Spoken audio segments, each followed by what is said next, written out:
Hasnat আব্দুল্লাহর video আজকে দেখলাম। উনি তো দেবিদ্বারের এমপি পদপ্রার্থী, মানুষের দ্বারে দ্বারে যায়।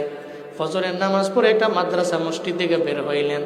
সব মাদ্রাসার হুজুরেরা ওনার হাতের মধ্যে কেউ আতর দেয়, কেউ মেসওয়াক দেয়, কেউ তাসবি দেয়, আবার হাতের মধ্যে কেউ টাকা দেয়, যার পকেটে যা আছে দিয়া দেয়। চিন্তা, আপনি যদি আমার লিডার হন, নেতা হন, তাহলে আমার দেশের উপকার হবে, আমার উপজেলার উপকার হবে।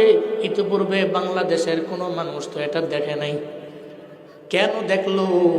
কারণ যারা চিন্তা করে ক্ষমতা আল্লাহ পাক দিতে পারে, আবার আল্লাহ চাইলে তো এই ক্ষমতা আমার দরবার থেকে কেড়ে নিতে পারে।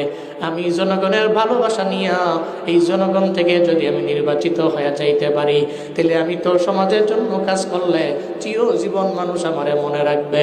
এই মনে রাখবেন, যেই লিডার, যেই নেতা এই চিন্তা নিয়ে ঘুরে যে আমি মানুষের টাকায় তো আমি লিডার হয়ে যাব, আমি নেতা হয়ে যাব, মানুষকে কেন আমার টাকা দেওয়া লাগবে, আমি এমন ভাবে কাজ করব মানুষ আমার উপরে রাজি হয়ে আমার লিডার বানাবে, আমার নেতা বানাবে। শরীফ ওসমান হাদি রাস্তা দিয়ে হেঁটে যায়, কে জানি পেছন দিক দিয়ে সে প্যান্টের পকেটের মধ্যে টাকা ঢুকাইয়া দেয়। কি রে, কিসের টাকা? নির্বাচন করবেন এজন্য টাকা।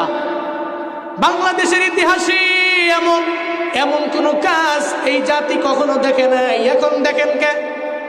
এর মানে হলো সেই মানুষের মনের মধ্যে চিন্তা ভাবনা হলো, আমি লিডার হওয়ার পরে, আমি নেতা হওয়ার পরে আমার দ্বারা কোনো মানুষের কোনো ক্ষতি হবে না, আমি কারো উপরে চাঁদাবাজি করব না, আমি টেন্ডারবাজি করব না, আমি অন্যায় করব না, গরিবের উপরে হামলা মামলা করব না, আমি গরিবদের পিস্তল ঠেকায় টাকা নিব না।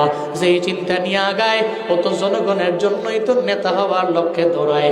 আর যারা জনগণের জন্য দৌড়ায়, ওদের মানুষকে টাকা দিয়া ভোট নেওয়া লাগে না, বরং মানুষই টাকা দিয়া ওর নির্বাচিত বানানোর জন্যে ওর পেছনে পেছনে দৌড়ায়। ঠিক কিনা?